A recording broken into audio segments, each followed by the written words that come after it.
Australia's unique climate means that cattle can be raised on pasture all year round. So I am looking forward to meeting a family of farmers to learn more about a process that helps make Australian beef a world leader. We've been in the business of cattle raising all of our lives. Our kids are fifth generation.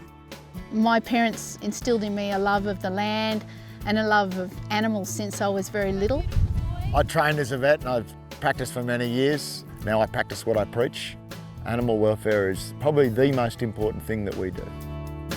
We've had so many less health issues with our cattle since we stopped using synthetic chemicals and started using natural ones, like using cover crops, and just keep planting them on top of each other. They all sort of work together and it's helping the animal because it's getting various types of nutrients at the same time.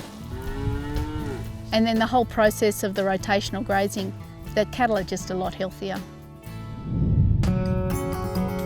Cows have been emitting methane since the beginning of time, but the net effect of cows in well-managed mobs grazing grass is actually carbon neutral and even net sequesters of carbon.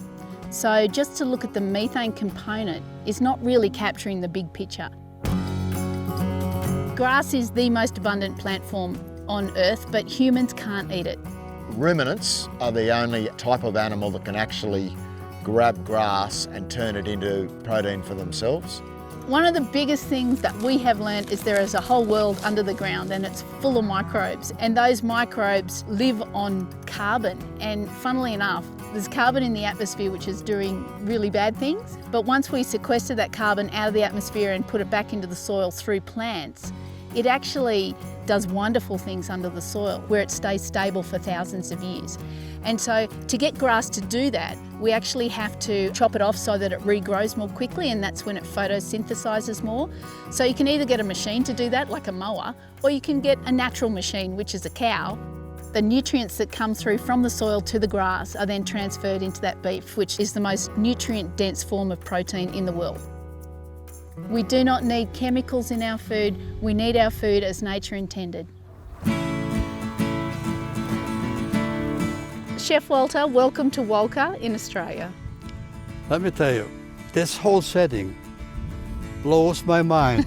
And I tell you what, for a chef, actually makes you an overdrive, because you think about it, Yes. that's where it all starts. You're a bit excited this morning when we got the girls together, weren't you? Oh, big time, because I mean, I don't know if I want to be left alone with them though.